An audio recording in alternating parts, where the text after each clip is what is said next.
6, diz assim a palavra de Deus: Deus é o nosso refúgio e a nossa força, sempre pronto a nos socorrer em tempos de aflição. Portanto, não temeremos quando vierem terremotos e montes desabarem no mar, que o oceano estrondeie e espumeje, que os montes estremeçam enquanto as águas se elevam. Um rio e seus canais alegram a cidade do nosso Deus, o santo lugar do Altíssimo. Deus habita nessa cidade, ela não será destruída. Desde o amanhecer, Deus a protegerá.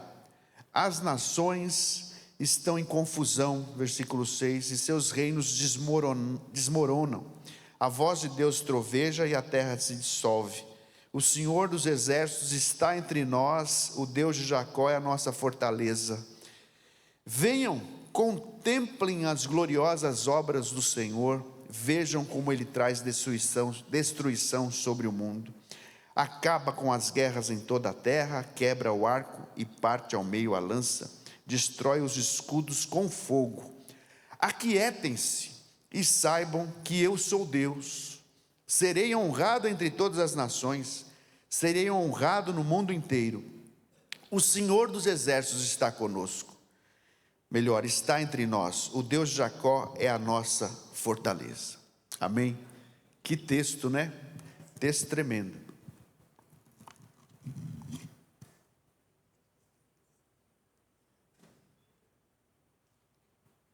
Quase molhei meu tênis palmeirense.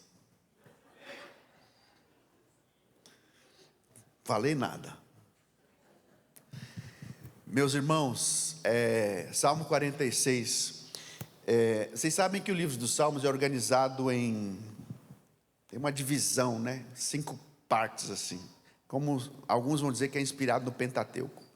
Então, do Salmo 1, por exemplo, ao 41, você tem um grupo de salmos com ênfases mais distintas, como o reino messiânico, seus inimigos, e a predominância dos salmos de lamento também estão ali. Aí do Salmo 42 até o 72, e os salmos de Coré estão, boa parte deles nesse conjunto de salmos aqui, dos filhos de Coré, que é um salmo que a gente leu, fala do êxodo, do reino de Deus, do templo, e os coraitas, né, que eram descendentes lá dos levitas, muitos dos textos deles estão nesse conjunto de salmos. Os 73 a 89 é terceiro grupo de salmos, né, que mostra Deus como rei. A gente tem o Salmo 93, 94, reina o Senhor, né, muitas expressões dessa natureza, muitos hinos de louvor. E a gente ainda tem, do 90 ao 106, também trata Deus como rei, diante do fracasso do reinado dos homens, e por fim, do 107 ao 150, esse quinto pedaço aí, nesse quinto grupo dos salmos, ele mostra o louvor, o retorno dos que estavam exilados para Judá, e encerra-se o livro dos salmos com uma grande exaltação a Deus. Salmo 150, tudo que tem fôlego, louve ao Senhor. Então o livro de Salmos é um livro de cânticos, que ele é separado dessa maneira. E os filhos de Corá, ou de Coré, né, dependendo da versão da Bíblia que você tem, mostra para nós que esse Coré, ou esse Corá aí, era um filho dos levitas da casa de Coate, descendente desses levitas, de uma linhagem predominantemente de cantores, de músicos, de gente ligadas à adoração no tabernáculo e depois no templo. E a eles são atribuídos 12 salmos, do 42 ao 49, e também o Salmo 84, 85, pula o 86, aí tem 87 e 88. 12 salmos são desses filhos de Corá. E o 46 que a gente leu, está associado a um evento histórico muito importante, que é justamente quando Senaqueribe, rei assírio, cerca Jerusalém no período de Ezequias. Nesse contexto, essa cidade cercada, né, e o Senaqueribe, né, vai pegar os seus secretários, vão começar a falar das vantagens e de todo o poder que ele tem, das nações que ele já subjugou e etc. Coloca em pavorosa toda Jerusalém. Inclusive o próprio Ezequias fica bastante assim, atônito, né? Até que ele vai pedir ajuda a Isaías, para que Isaías também ore a Deus, né? diante de toda aquela pressão que está sofrendo a cidade de Jerusalém.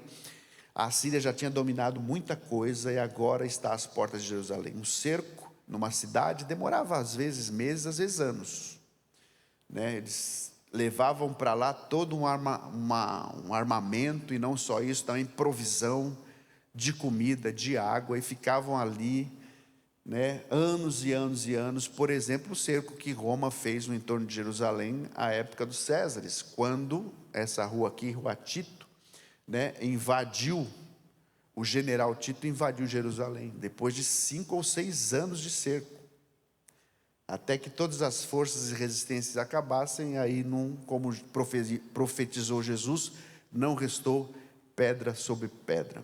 E no caso aqui, a gente está lá no 701 antes de Cristo, Senaqueribe.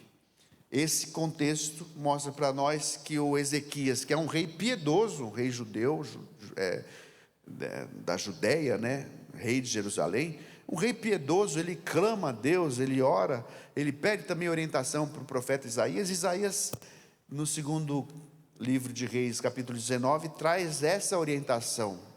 Ele diz o seguinte: portanto, assim diz o Senhor acerca do rei da Assíria: não entrará nessa cidade, nem lançará flecha alguma, tampouco virá perante ela com escudo, nem levantará contra ela trincheira alguma. Pelo caminho por onde vier, por ele voltará. Porém, nessa cidade não entrará, diz o Senhor, porque eu ampararei essa cidade para a livrar por amor a mim e por amor do meu servo Davi. Versículo 35. Sucedeu, pois, que naquela mesma noite saiu um anjo do Senhor e feriu no arraial dos assírios 185.000 soldados. E, levantando-se pela manhã, eis que todos eram cadáveres. Então Senaqueribe, rei da Síria, partiu, se foi, voltou e ficou em Nínive. E sucedeu que, estando prostrado na casa de Nisroque, que era o seu deus, Adrameleque, Sarezer, seus filhos, o mataram à espada. Uma família bem unida assim, né?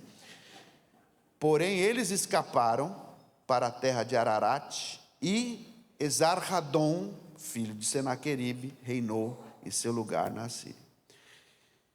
O pano de fundo histórico do Salmo 46 é esse: quando existe um cerco em Jerusalém, existe a pressão inimiga, existe toda uma preocupação, mas também uma atividade, né? Com base nisso, eu queria falar com vocês aqui, olhando para esse salmo, sobre algumas lições práticas que a gente pode extrair daqui. E a primeira delas é que a gente tem de ter um discernimento que existe uma distância entre crer e imaginar. O texto diz na sua parte inicial: Deus é o nosso refúgio e nossa fortaleza, socorro sempre pronto, ou socorro bem presente na tribulação, como dizem algumas versões. Portanto, não temeremos quando vierem terremotos e montes desabarem, etc. O texto diz que Deus é o nosso refúgio, nossa fortaleza e etc. E se é assim, por que muitas vezes a gente teme? Por que muitas vezes a gente fica angustiado? O próprio rei Ezequias, mesmo tendo atitudes de fé, que a gente vai ver daqui a pouco, ele temeu diante das ameaças inimigas, ou dos inimigos, né? E por que Ezequias temeu e tremeu, né? Se a gente olhar para a nossa própria vida, né? Por que a gente teme quando está havendo cortes na empresa? Por que a gente teme quando a gente percebe que alguma coisa está diferente no nosso relacionamento conjugal? Por que a gente teme quando a gente vê um filho com um comportamento diferente? O que será que está acontecendo com esse menino, com essa menina? Por que a gente teme, né? E essa afirmação tão positiva parece não corresponder ao texto, que diz que Deus é o nosso refúgio e a nossa fortaleza. Mas é importante lembrar que muitas vezes a nossa inconstância em não temer, nessa confiança, nós somos inconstantes na confiança, se dá justamente por causa da nossa imaginação. Porque a gente trabalha muito mais com a imaginação do que com a fé. Estou trazendo aula de psicologia para vocês, não tem nada a ver, estou tentando pregar a Bíblia. Porque a gente imagina muita coisa. A gente crê a partir do que a gente está pensando a respeito de. Por exemplo, quando você vai no dentista, você sabe que o camarada se formou, você sabe que ele tem uma experiência, sei lá, 12, 15 anos de profissão, tem lá, tudo que ele usa é de primeira linha, o equipamento é novo, os instrumentos que ele vai usar, tudo esterilizado, tudo bonitinho, tudo certinho, mas você sentou naquela cadeira de dentista. A sua imaginação viaja, esse homem vai errar, esse homem vai fazer alguma coisa, será que está esterilizado? Você começa a pensar possibilidades. Eu sou um pouco diferente, que eu sentei na cadeira do dentista e eu durmo. Tudo bem, não vamos exagerar, né? Mas, entenda, está tudo certo, mas a gente pensa, a gente imagina coisas e aquilo se desestrutura dentro de nós. E você que não voa de avião, quando você pega aquela passagem assim, é aqui, é aqui. Vamos lá. Então, por que você faz isso? Porque você imagina. Você vai viajar pela Gol, pela Latam, milhares de voos, pilotos com milhares de voos, já, gente capacitada, competente, aeronaves novas, toda uma equipe treinada. Tudo bem que nem sempre é assim, mas a maioria das vezes, você sabe que o transporte com maior índice, assim, ou melhor, o menor índice de acidentes é o transporte aéreo. Só perde para o outro transporte, qual que é? Elevador. E por que a gente vai chegar? A Ana falou que ela nem passa perto de um elevador. Então por que a gente pensa que o elevador vai cair? Por que a gente imagina? Claro que avião de vez em quando cai, mas é de vez em quando. Mas a nossa imaginação já imagina que vai dar um pane naquela turbina ali, que você vai morrer daqui a pouco. Que você entra no avião tenso, você não bebe, mas quase pede uma dose de on the rocks para a mulher. Só 2 dedinhos. Imaginação, gente. A imaginação, ela é muito diferente da fé. Muito diferente da fé.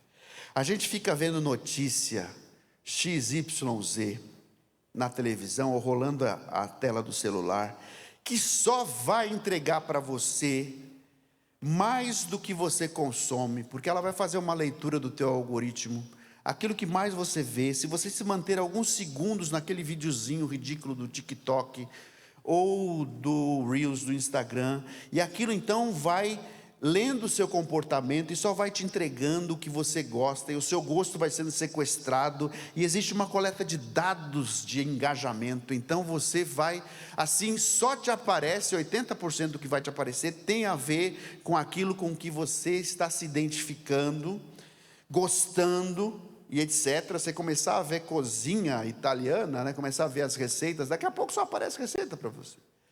Quiser ver notícia do Bolsonaro, só vai te aparecer coisa do Bolsonaro. Do Lula, só vai te aparecer coisa do Lula.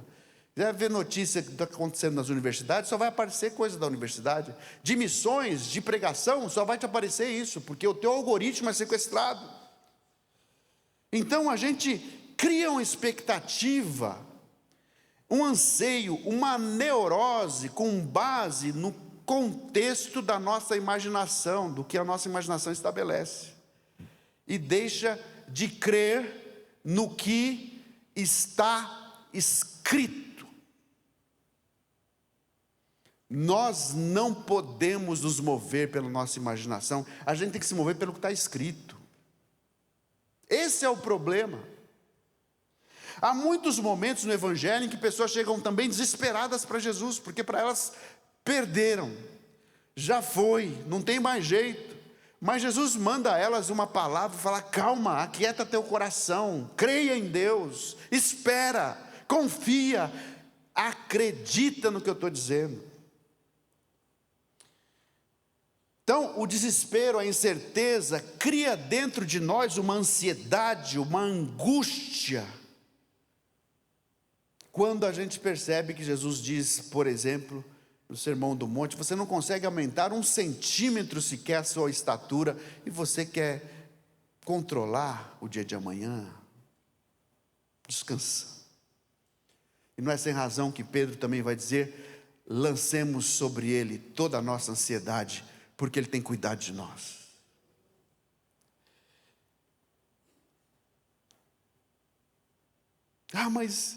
Mas e se isso acontecer? E se eu morrer? Sabe, é uma situação tão drástica que pode ser que acabe com algum de nós morrendo. Lembra de Jó: ainda que ele me mate, ainda assim nele esperarei. Eu não estou dizendo que isso é fácil, mas estou afirmando que é bíblico, é o que está escrito.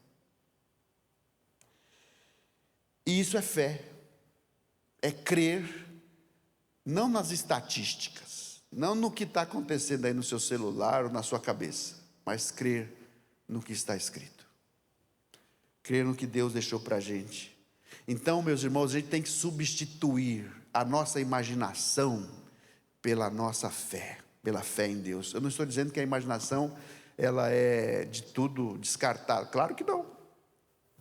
Graças a Deus pela imaginação, porque os homens, através da imaginação, inventaram muitas coisas, inclusive o próprio avião.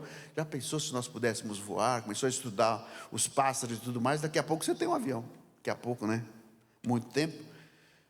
A imaginação tem o seu lugar, mas ela não pode orientar a nossa vida.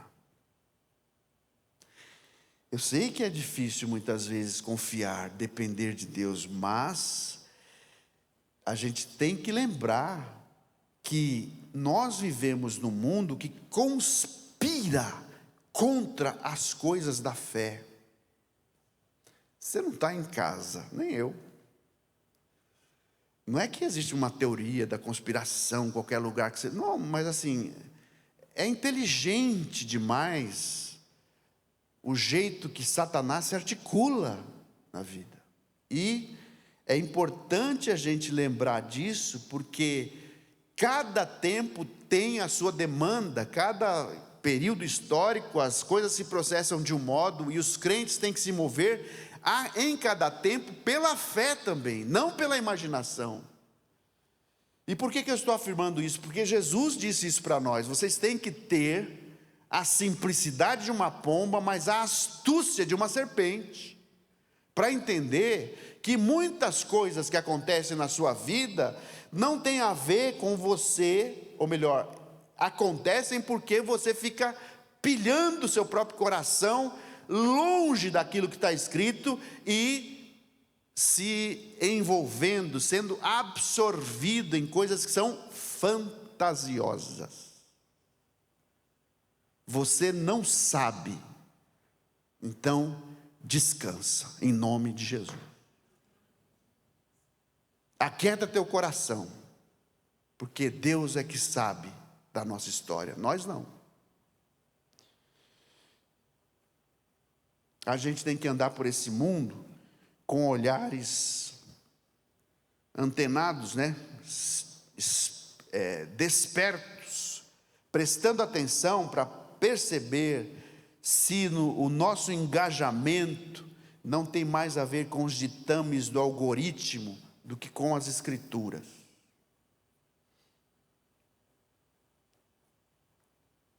E a pergunta é essa: onde é que a gente se perde, né?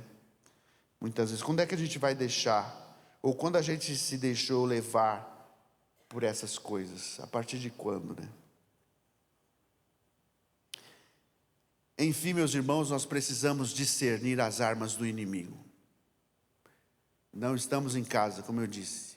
Precisamos discernir as armas do inimigo, que em cada tempo tem armas mais específicas para aquele momento, e nós temos que resistir-lhes ou atacar quando for o caso, porque a gente milita pela causa do reino. Mantenha a fé, essa é a palavra. Mantenha a sua fé. Deus é o nosso refúgio e fortaleza, socorro bem presente na tribulação, portanto não temeremos. Descansa teu coração. Para de inventar coisas dentro de si mesmo. Dependa de Deus. E eu sei que isso é muito difícil. Não estou afirmando que é simples, que é tranquilo. Especialmente mães, né? Quando o filho vai para a escola, quando ele vai para o trabalho, quando ele vira jovem. A gente vira jovem, né? Depois ele começa a namorar. Aí ele vai casar. Aí ele tem lá o seu casamento. Como é que será que está o casamento? Aí você vai pensando, filho, de todo jeito. Descansa teu coração. O Senhor está no controle. O trono não está vazio. Como diz o Juninho, a música dele, né? Então, a imaginação tem o seu lugar. Quem já foi na Disneyland aqui? Aquilo é tudo fruto da imaginação do Walt Disney. E tem muita gente que gosta bastante. Nada contra e também nada a favor. Mas enfim, aquilo foi criado a partir da imaginação de um homem. Então, tem o seu lugar, tem o seu valor. Só que, crente não pode se mover pela imaginação. Ele tem que se mover pela fé no que está escrito. Uma segunda orientação para a gente: a sabedoria necessária para se salvar da ação do inimigo. A segunda parte do texto que a gente leu, do Salmo 46, diz: um rio e seus canais alegram a cidade do nosso Deus, o santo lugar do Altíssimo. Deus habita nessa cidade, ela não será destruída, desde o amanhecer Deus a protegerá. Veja como faz harmonia, como tem harmonia com aquela profecia de Isaías, que diz que esse inimigo iria ser mandado embora e que nada aconteceria àquela cidade, mas ela prosperaria. E o texto que a gente leu diz exatamente isso. Se nós entendermos que esse salmo faz alusão àquele cerco lá de Senaqueribe, né, rei da Assíria, então a gente vê aqui que o rei Ezequias cuidou de se prevenir do ataque inimigo. Como? Sabendo que Senaqueribe já vinha conquistando muitas cidades no entorno, as notícias chegam rápido, ele articula ações para proteger a cidade de Jerusalém.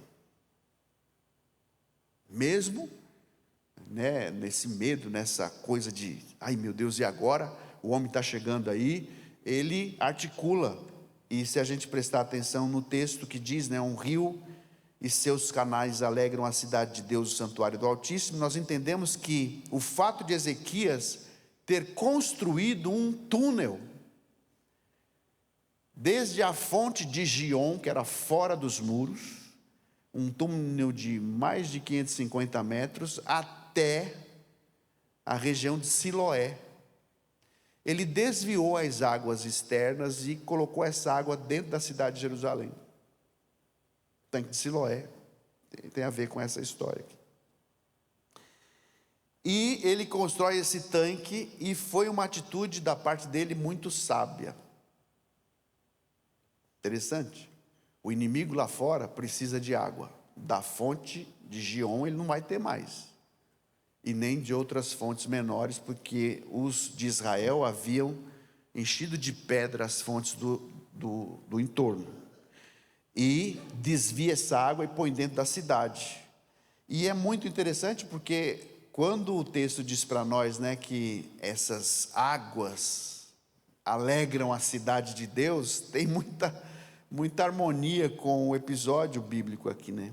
E duas realidades aqui são estabelecidas, né? Primeiro, o inimigo não terá fonte de água externa para saciar sua sede. E os moradores da cidade terão como resistir ao cerco inimigo, porque eles terão água, serão abastecidos de água.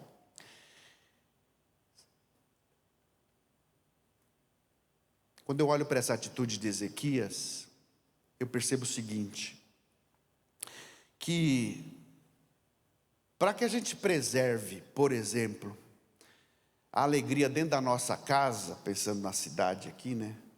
A gente precisa fazer algumas coisas. A gente precisa ter atitudes corretas. Porque tem gente que pensa que fé é osmose. Ah, eu creio. E fica lá, assistindo uma série na Netflix, 8 horas. Mas você não faz nada pelo seu casamento. Você não faz nada pelos seus filhos. Você não investe nisto, naquilo, para que a sua casa tenha saúde emocional. Ou senão você investe só para que o seu filho seja um bom profissional. Não, já paguei o cursinho, agora vai para a faculdade, vai, se Deus quiser vai para a USP. Ele tem preparo para ir para a USP? Você sabe o que é a USP? Sabe o que é aquele ninho? Tem gente aqui que estudou na USP e sabe do que eu estou falando. Ele tem preparo para ir para fora? A gente tem que ter uma preocupação, meus irmãos. Primeiro, pessoas são pessoas. Você não pega e arranca o coração de alguém e põe um coração novo. Quem opera isso é Deus. Mas a gente tem que fazer por onde? Possibilitar, amparar, ajustar, promover as melhores condições para que a nossa casa tema a Deus em primeiro lugar. Em primeiro lugar, as demais coisas vos serão acrescentadas. E eu não estou dizendo que isso é fácil, porque a gente está num mundo em que você só é bom se você fizer esta e aquela faculdade, se você fizer ou direito, ou engenharia, ou medicina, que são as grandes 3 áreas que dão mais dinheiro e status. Eu estou afirmando para vocês, graças a Deus, Deus tem os seus engenheiros, Deus tem os seus médicos, Deus tem os seus advogados, mas Deus tem gente em todas as áreas dos saberes, mas a principal questão nossa é que a nossa casa sirva a Deus. Por isso existe uma necessidade. Quando eu olho para Ezequias, ele pensou o seguinte: olha, eu sei que o inimigo está furioso, ele vem com todo o seu exército para cima da gente, ele vai fazer de todo modo para conquistar, para trepudiar sobre a cidade, conquistar pessoas, matar gente, tudo mais. Eu sei que Deus é poderoso, Ele vai me dar o escape, Ele vai me dar uma luz, Ele vai me ajudar, mas eu vou fazer a minha parte. Não vou ficar assistindo Netflix 8 horas por dia. Eu vou fazer por onde? Ser uma pedra de tropeço na bota de Satanás, porque Deus nos deu inteligência para isso. Pense nisso. Cuidado. Quando eu olho para essa história aqui, que é um rio que alegra a cidade de Deus, só existiu esse rio porque Ezequias teve espírito. Ele percebeu que era necessário fazer alguma coisa pela cidade. Ele é um rei, ele é alguém que administra aquele lugar, é alguém que tem responsabilidade sobre pessoas. E você pode estar no seu microcosmo aí, cuidando só da sua mãe doente, da sua tia velha, mas nesse universo menor, todos nós temos responsabilidade para impedir as ações de Satanás na nossa casa, em nome de Jesus de Nazaré. Estou falando isso. É muito sério isso. Então a gente tem que cuidar internamente, ter essa atitude, né? Fazer o que é necessário. Porque o próprio Paulo, muitos anos depois, vai dizer que a gente precisa se preparar para o dia mau. Efésios capítulo 6, quando ele fala da armadura de Deus, ele diz: portanto, vistam toda a armadura de Deus para que possam resistir ao inimigo no dia mau. Então, depois da batalha, vocês continuarão de pé e firmes.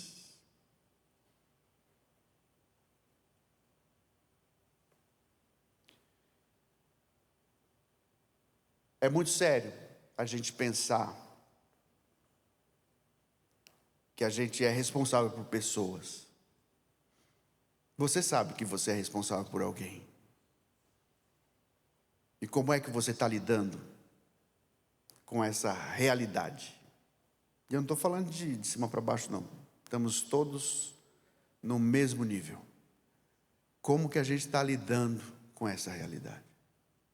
De novo, não estou dizendo que a culpa de muitos filhos não se converterem é dos pais, mas a gente tem que ser uma pedra de tropeço na bota de Satanás. No que depender de mim, eu e minha casa serviremos ao Senhor. Pense nisso, é muito sério. Então, quando o cerco de Jerusalém acontece, fora dos muros da cidade, Senaqueribe fala da sua fama, da sua glória, de como subjugou nações, de que é impossível resistir-lhe, e o povo é pressionado. Ezequias já tinha pregado ao povo e dito que Deus estava com eles, que Deus faria milagres e etc. Mas o povo ouvia todos os dias os secretários de Senaqueribe proclamando pelos muros: olha, vocês têm ouvido que a fama de Senaqueribe é grande, vocês têm ouvido o que ele tem feito das nações vizinhas, você tem ouvido como ele tem prosperado, vocês vão morrer de fome, vocês vão morrer à míngua e tudo mais. Diante disso tudo, essa carta que chega a Ezequias, o texto diz que Ezequias faz uma oração lindíssima a Deus, e a oração tem uma ênfase muito própria. Ele, primeiro, exalta a Deus e suplica a Deus: salva-nos do poder desse rei. Ou seja, mesmo tendo feito por onde ter um rio que corta a cidade, ou um canal, ou um duto que abastece de água a cidade, um rio e seus canais alegrando a cidade de Deus, Ezequias não fica totalmente em paz diante das ameaças sofridas, e o efeito dessa oração é aquela profecia que Isaías proclamou quando a gente abriu a nossa conversa aqui. E naquela noite, depois que todo esse alvoroço aconteceu, toda essa angústia se abateu sobre o próprio coração do rei, o Senhor enviou um anjo e matou 185 mil soldados assírios.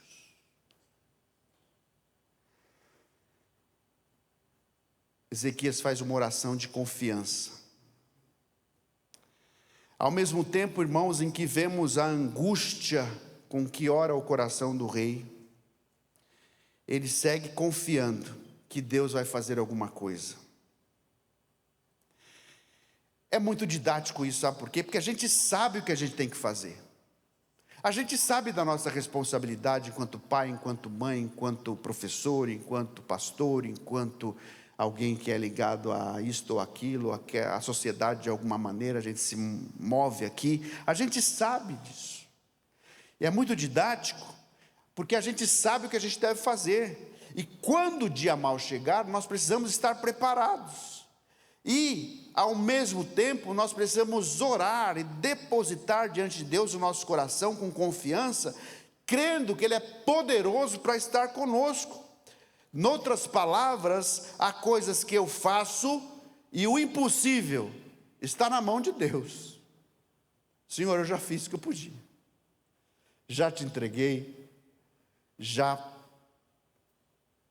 estou cumprindo o meu papel, estou fazendo o que precisa ser feito, entendo que, isso traz uma certa tranquilidade para nós, mas meu coração ainda não está em paz. O impossível a gente entrega para aquele que pode. Você e eu temos responsabilidades, e aquilo que a gente não consegue dar conta, pela misericórdia, Deus intervém, e Deus se move. E é isso, meus irmãos, nós precisamos orar e pedir que Deus intervenha em situações. Há coisas que eu faço, e os impossíveis estão na mão de Deus. E por isso que o texto vai dizer para nós, depois da ação extraordinária de Deus, que as nações estão em confusão e seus reinos desmoronam, porque Senaqueribe é que provoca essa confusão, derrubando muitos reinos, mas a fala de fé desses filhos de Coré, aqui através do Salmo, nos inspira, ou deve nos inspirar, que a gente tem que sempre trazer dentro de nós essa realidade, e de novo, sair dessa coisa da imaginação, que não vai dar certo, que perdemos, que agora não tem mais o que fazer, e etc., sair da imaginação, confiar na palavra e ter uma palavra de fé para o nosso próprio coração, porque os filhos de Coré nos ensinam isso. O Senhor dos exércitos está conosco, o Deus de Jacó é a nossa torre segura. Creia no que está escrito. O mundo fala para você fazer conta. Não, se você agir assim, assim, assado e tal. Estou dizendo que não pode fazer conta, e nem que deve, não deve fazer conta. Você tem que fazer conta, claro.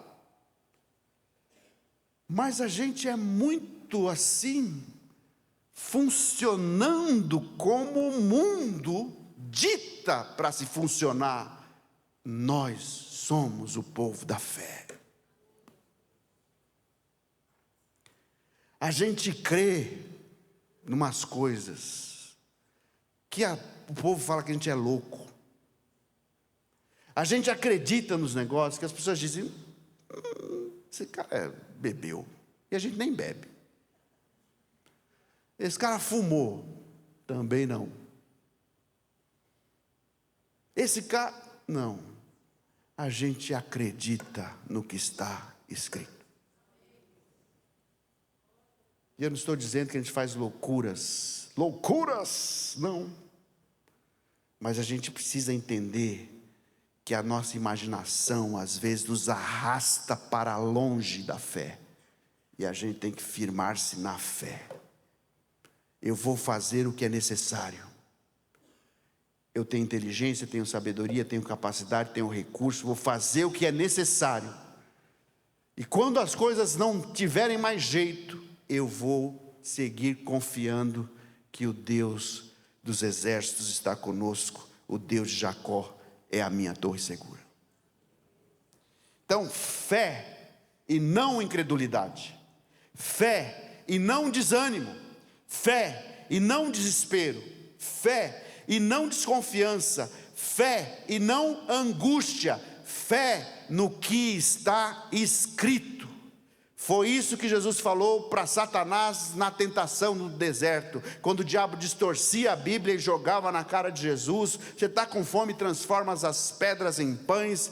Ele dizia para ele, também está escrito, nem só de pão o homem viverá, mas de toda a palavra que sai da boca de Deus. Fé. Nós precisamos ser aquecidos na nossa fé, meus irmãos. Como uma cidade tão pequena pode resistir a 185 mil soldados?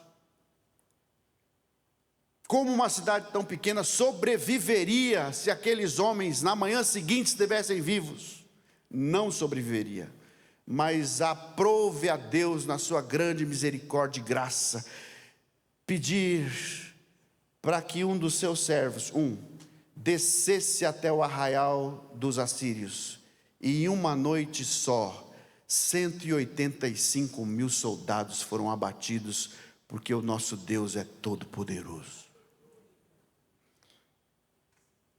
Confie em Deus, tenha fé, acredite, o Senhor está conosco, o Deus de Jacó é a nossa torre segura.